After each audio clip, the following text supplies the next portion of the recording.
నా ఫ్యామిలీ నిర్మాణంలో వదలను, మా పార్టీ లీడర్ల కట్టడాలు సైతం కూల్చేస్తాం, ఎన్ని ఒత్తిళ్లు వచ్చినా పట్టించుకోను, విద్యా ముసుగులో చెరువులను కబ్జా చేసి నిర్మాణాలు చేపడితే ఊరుకోం.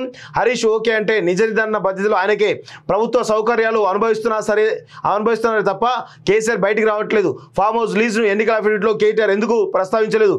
సర్కారు పనితీరును చూసే కాంగ్రెస్లోకి ఇతర పార్టీ ఎమ్మెల్యేలు, బీజేపీ మద్దతుతోనే కవిత బేల్, ఈ నెల చివరిలో కొత్త బీసీ కమిషన్ చిట్ చాట్లో సీఎం రేవంత్ రెడ్డి అంటూ చూస్తూ ఉన్నాం. సో ఎఫ్టీఎల్ బఫర్ జోన్ పరిధిలో ఉంటే స్వయంగా నేనే కూల్చేస్తా, కేసీఆర్తో నన్ను పోల్చొద్దు, అక్రమ నిర్మాణాల తొలగింపై మాకు నిబద్ధత ఉన్నది. ఎఫ్టీఎల్ బఫర్ జోన్ పరిధిలో తన కుటుంబ సభ్యులకు చెందిన నిర్మాణాలు లేవని, ఒకవేళ ఉన్నాయని ఎవరైనా చూపిస్తే తానే స్వయంగా వాటిని కూల్చివేస్తానని సీఎం రేవంత్ రెడ్డి ప్రకటించారు.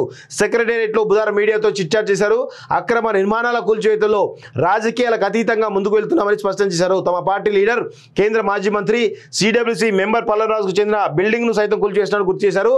రాష్ట్రంలోని ఇతర సిటీల్లో ఉన్న అక్రమ నిర్మాణాలు కూల్చివేయాలని డిమాండ్లు పరిశీలిస్తామని తెలిపారు. అక్రమ నిర్మాణాల తొలగింపు విషయంలో తనను మాజీ సీఎం కేసీఆర్తో పోల్చవద్దని చెప్పేసి కూడా ఆయన క్లియర్గా చెప్పడం జరిగిన మీడియా చిట్ చాట్లో భాగంగా ఆయన చాలా విషయాలు కూడా వెల్లడించడం జరిగింది.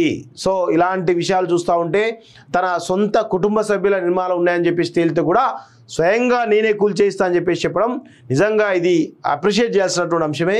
ఎందుకంటే ఫస్ట్ ఎవరైతే తిరుపతి రెడ్డి దుర్గం చెరువు దగ్గరలో ఉన్నట్టు దానిలో వాళ్ళ అన్న తిరుపతి రెడ్డికి సంబంధించినటువంటి కట్టడం ఒక బిల్డింగ్ ఉందని చెప్పేసి తెలుస్తుంది. దాన్ని ఇమీడియట్గా కూలిస్తే ఇంకా నమ్మకం కూడా పెరిగేటువంటి అవకాశం అయితే ఉంది.